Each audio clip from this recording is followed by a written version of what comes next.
नमस्कार दोस्तों, स्वागत है एक बार फिर से आप सभी का आपके अपने YouTube प्लेटफॉर्म यूपी संगम बाय एमडी क्लासेस पर। बहुत बहुत स्वागत है दोस्तों। जैसा कि आप सभी जानते हैं कि उत्तर प्रदेश पुलिस में वैकेंसी के नोटिफिकेशन को लेकर इंतजार अब खत्म होने को है और अगले महीने अर्थात जनवरी 2023 में इसका नोटिफिकेशन आने को है, इसका फॉर्म फिल होने को है और इसका एग्जाम की तैयारियां भी बहुत जोरों शोरों से चल रही है। आप लगातार ये दो पेपर की कटिंग्स देख रहे होंगे अलग अलग प्लेटफॉर्म के माध्यम से, जिसमें स्पष्ट रूप से बताया गया है कि डीजी उत्तर प्रदेश पुलिस भर्ती व प्रोन्नति बोर्ड आरके विश्वकर्मा जी के द्वारा यह बात क्लियर की गई है कि जनवरी 2023 में इसका नोटिफिकेशन जारी किया जाएगा। उसी को लेकर हम एक्सपेक्टेड डेट्स और आयु अर्थात एज को लेकर क्या कुछ होने को है, क्या पैटर्न होना चाहिए, क्या आपकी शारीरिक क्षमताएं होनी चाहिए, क्या मानक होने चाहिए, इन सारी बातों पर और साथ में सिलेबस पर भी बात करेंगे इस सेशन में दोस्तों। तो पूरा सेशन अंत तक देखिएगा और अगर आप चैनल पर नए हैं तो सब्सक्राइब जरूर कर लीजिएगा, वीडियो को लाइक भी कर दीजिएगा और दोस्तों के बीच शेयर भी कर दीजिएगा। तो सबसे पहले ये एक्सपेक्टेड डेट्स देख लीजिए। एक्सपेक्टेड फॉर्म, जी हां दोस्तों, नोटिफिकेशन का जो एक्सपेक्टेशन है वो जनवरी 2023 में अर्थात मिड जनवरी से लेकर लास्ट जनवरी तक ये एक्सपेक्टेड है कि उत्तर प्रदेश पुलिस भर्ती का नोटिफिकेशन आ जाएगा अर्थात फॉर्म ऑनलाइन होने लगेंगे। जी हां, इसके बाद एक्सपेक्टेड जो एग्जाम है वो अप्रैल 2023 में होना रहेगा दोस्तों।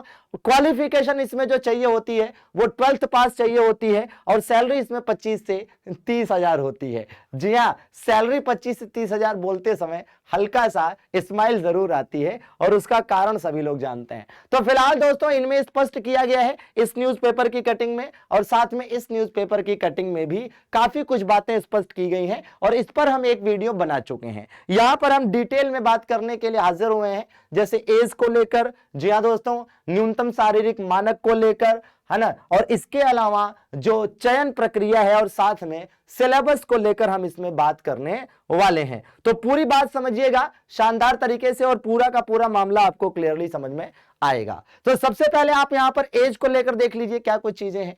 तो मेल कैंडिडेट्स के लिए जो एज का मामला है उसमें 18 वर्ष प्राप्त करे, कितनी कौन सी डेट दोस्तों, 1 जुलाई 2022। अब यहां जरा समझिएगा मामले को।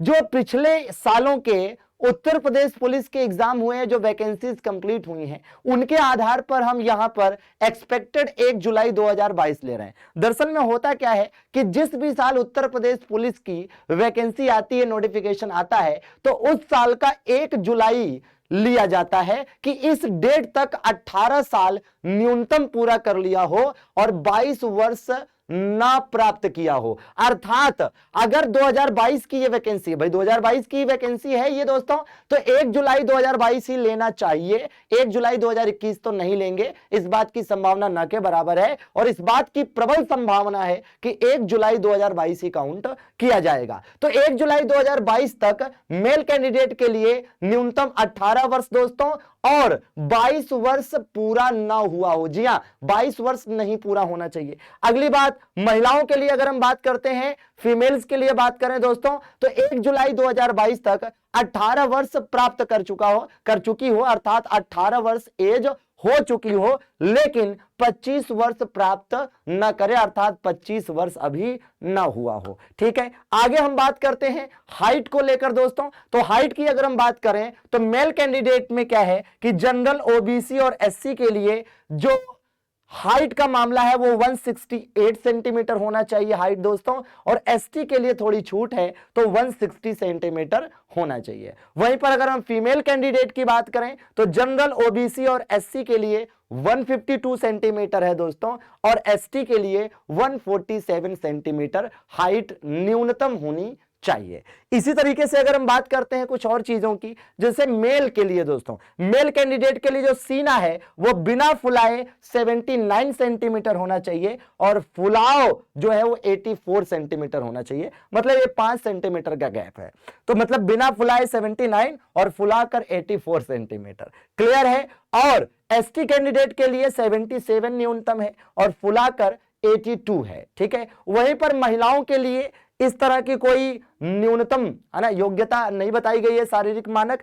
यहां पर दोस्तों न्यूनतम वजन की योग्यता बताई गई है कि न्यूनतम 40 केजी जो है वजन होना चाहिए, और सामान्यता इतना तो होता ही है। अब इसके बाद हम बात करते हैं कि चयन प्रक्रिया क्या होती है। तो दोस्तों चयन प्रक्रिया की अगर हम बात करेंगे तो सबसे पहले आप जान लीजिए कि एग्जाम होता है वो भी ऑफलाइन। जी हां दोस्तों, एग्जाम होता है वो भी ऑफलाइन होता है। तो एक तो ऑफलाइन एग्जाम होता है, दूसरा उसके बाद जब ऑफलाइन एग्जाम हो जाता है तो ऑफलाइन एग्जाम के बाद दोस्तों शारीरिक मानक परीक्षा। शारीरिक मानक परीक्षा मतलब वही कि हाइट देखते हैं, सीना देखते हैं, वेट देखते हैं, ठीक है, ये सब देखते हैं।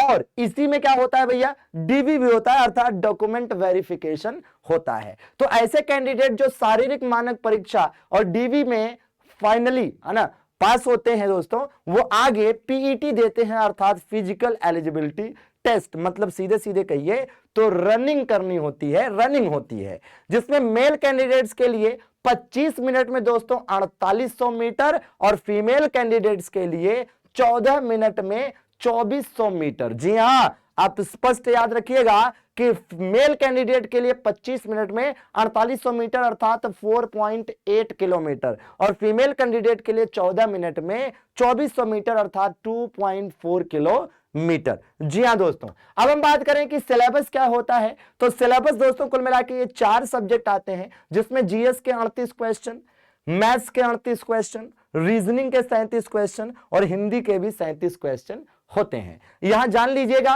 कि जो मैथ्स होता है 38 क्वेश्चन दोस्तों, उसमें लगभग 17-18 क्वेश्चन ऐसे होते हैं जो रीजनिंग के प्रतीत होते हैं। ठीक है, तो ये भी एक सच्चाई है, क्योंकि मैथ्स थोड़ा सा अलग टाइप की होती है, 17-18 क्वेश्चन। ठीक है, जो लगती रीजनिंग है उसी हिसाब से वो सिलेबस कवर भी कराया जाता है विभिन्न है ना एकेडमिक प्लेटफॉर्म्स पर या विभिन्न कोचिंग्स के द्वारा। ठीक है दोस्तों, इस प्रकार से दोस्तों जो टोटल क्वेश्चंस आते हैं वो 150 क्वेश्चन होते हैं। कितने क्वेश्चन आते हैं? टोटल 150 क्वेश्चन आते हैं, और प्रत्येक क्वेश्चन दोस्तों 2 अंकों का होता है। कितने अंकों का होता है? 2 अंकों का होता है। और इस प्रकार टोटल कितना होता है दोस्तों मार्क्स? टोटल मार्क्स होते हैं 300, और ध्यान रहे नेगेटिव मार्किंग कितनी होती है? 0.5 की। कितनी होती है नेगेटिव मार्किंग? 0.5 की नेगेटिव मार्किंग होती है। तो ये आपको चीजें पता चली, और इस प्रकार से आपने देखा कि हमने आपको बताया कि एक्सपेक्टेड भाई नोटिफिकेशन की डेट क्या हो सकती है, एक्सपेक्टेड एग्जाम डेट क्या हो सकती है, और सारी चीजों पर हमने बात करी, एज को लेकर और सारी चीजों पर। लेकिन कुछ बातें आप जरा और समझ लीजिएगा कि ये जो एज को लेकर मामला है, जो एज को लेकर मामला है दोस्तों, इसमें आप देखेंगे कि क्या है कि भाई लंबे समय से वैकेंसी नहीं आई है, और लंबे समय से बहुत सारे कैंडिडेट्स को इसका इंतजार है। ठीक है, और जहां तक रिजर्वेशन का सवाल है, तो रिजर्वेशन के अनुसार छूट तो मिलती है। जैसे ओबीसी को 3 साल का रिलैक्सेशन मिलता है एज में। कितना दोस्तों? 3 साल का रिलैक्सेशन मिलता है। एससी और एसटी को 5 साल का रिलैक्सेशन मिलता है। लेकिन जैसा कि आपने देखा होगा कि अभी हाल ही में एसएससी जीडी का जब नोटिफिकेशन आया, तो वो चूंकि केंद्र की वैकेंसी है, तो केंद्र सरकार ने उसमें 3 साल का अतिरिक्त रिलैक्सेशन दिया सभी के लिए, चाहे वो जनरल हो, ओबीसी हो, एससी हो या एसटी हो। तो हमारी मांग ये है कि यूपी पुलिस में भी उत्तर प्रदेश सरकार के द्वारा भी केंद्र सरकार की तर्ज पर 3 साल का एज रिलैक्सेशन सभी को देना चाहिए। उसके पीछे 2 कारण हैं।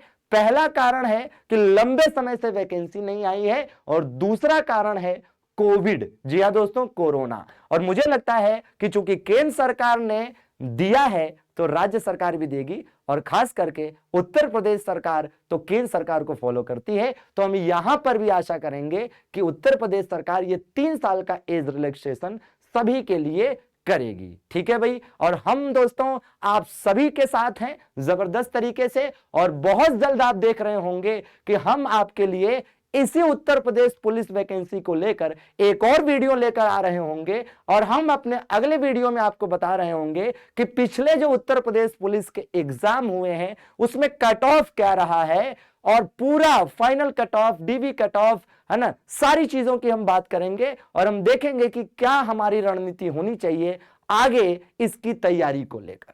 और साथ में दोस्तों एक आपको 1-2 ऐसे इंटरव्यू भी हमारे इस चैनल पर देखने को मिलेंगे, जिसमें हम आपको कुछ ऐसे सेलेक्टेड यूपीएसआई कैंडिडेट्स और कुछ उत्तर प्रदेश पुलिस में भी दोस्तों चयनित अभ्यर्थियों से मुलाकात करा रहे होंगे, ताकि आप ये जान पाएं कि कैसे चीजों को बेहतर करना है और क्या कुछ प्रॉपर स्ट्रेटजी होनी चाहिए। तो अगर आप चैनल पर नए हैं तो सब्सक्राइब जरूर कर लीजिएगा। बेहतरीन, सटीक और ऑथेंटिक जानकारी के लिए हमारे साथ बने रहिए। बहुत बहुत शुक्रिया देखने के लिए। Thank you very much.